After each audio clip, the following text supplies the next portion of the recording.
Hey folks, how are you doing? Today I'm going to be swapping over the original number plate hanger, whatever you want to call it, of the 401 for a Powerbronze one. A couple of reasons for the change. One, I'm thinking it doesn't exactly look lightweight, so it'd be interesting to see what it does weigh, but that's unsprung weight, and that's sitting on the end of the swing arm there, so I want to get rid of it for that, but the main reason is cosmetics. I just do not like the look of this particular number plate hanger. I had something similar on my MV Agusta dragster a few years back, but you got away with it because the tyre on the MV was like much wider, and it wasn't actually something that bothered me that much till I saw it on video a few weeks back. I was watching back some video footage and it just made it look like a little learner bike, and yeah, technically it probably is a little learner bike, but I didn't like the look. And so we're going to neaten things up hopefully with this new hanger which I have here. So this is the new hanger I'm going with, Powerbronze, a substantial piece of metalwork. It looks fairly straightforward to put on.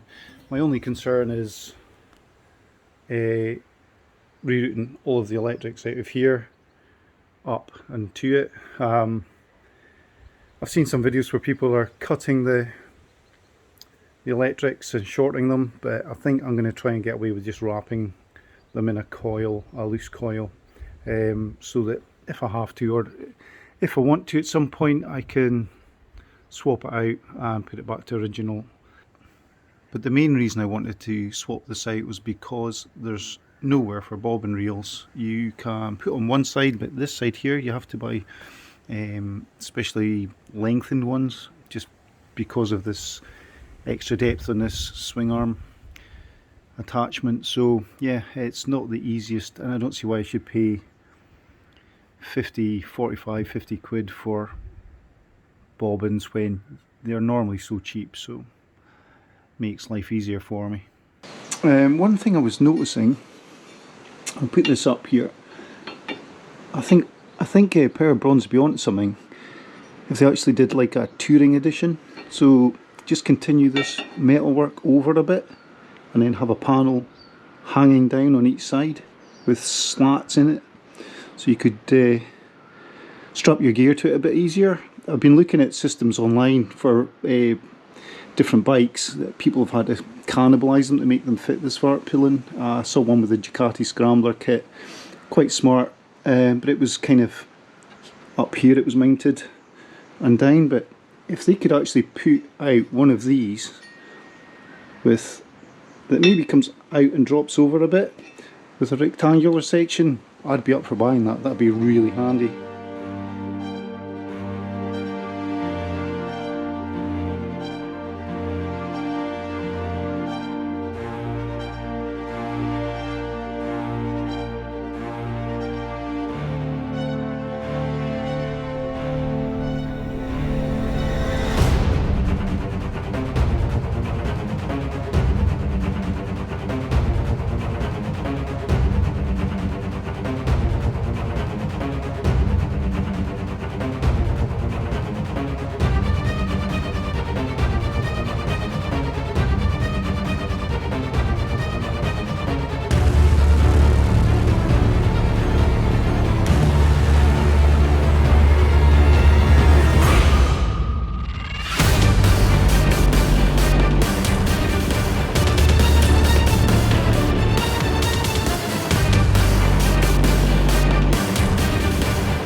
So this is day 2. I gave up yesterday, kind of lost the rag a bit with things not going the way I thought they would, so I kind of ended up throwing my tools about the place. So yeah, slept on it a bit. I think I've come up with a plan that's going to allow me to put the wiring somewhere that's just looks a bit neater. I'm not happy, I'll show you in a minute, I'm not happy with how the tail tidy plate was going to marry up with the bodywork with all of this wiring kind of bunched up behind it. So I'm going to have to do a little bit of drilling. So I've had a look at how to get this kind of fuse holder out, this little section here. It sits on a plastic base, so 4 screws or bolts, and I'll have that out. Going to need T30 for in here and up here, and then these 2 sections here and here are T40s. But I'll quickly mention before we go through this, if like me you manage to fuse the tail light when you're putting that, well, not the tail light, sorry, the plate light, when you're trying to figure out the wiring for that, don't panic, you'll get an error message on your screen, and it's the 6th fuse across, a number 15. You need to replace that. So it'll reset as soon as you've done that. So I'll show you how to do this, but I'll quickly talk you through what I've done to get the plate on where I want it, and how I'm going to get these cables in underneath this a bit more neatly.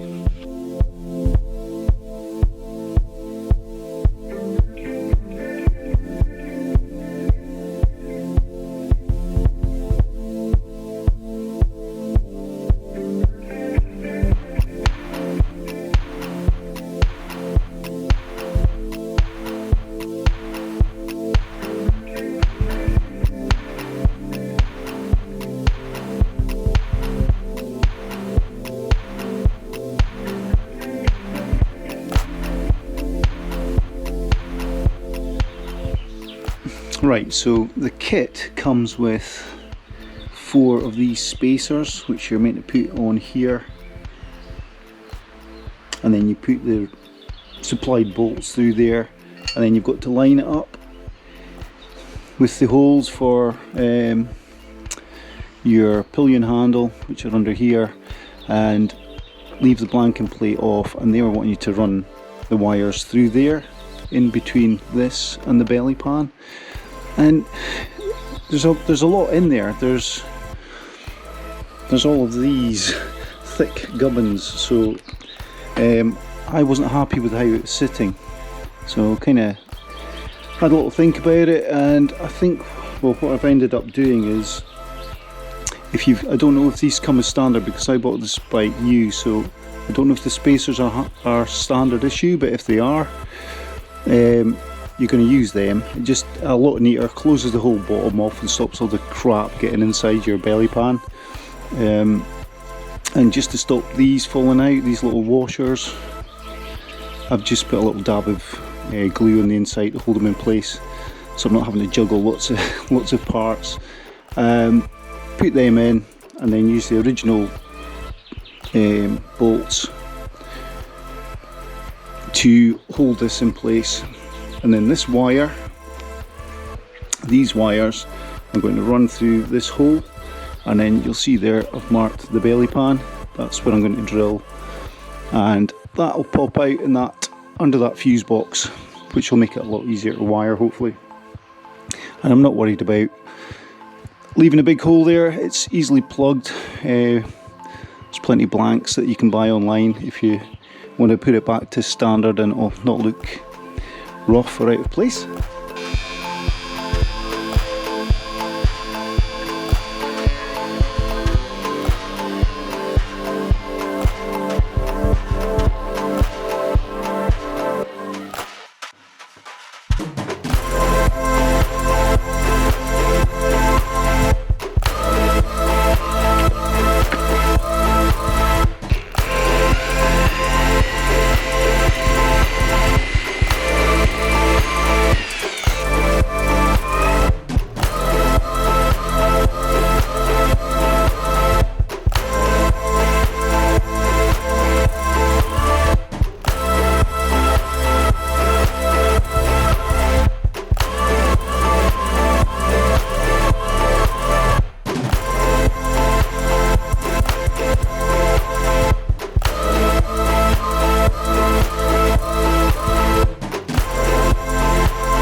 Well, hopefully that was easy enough to follow.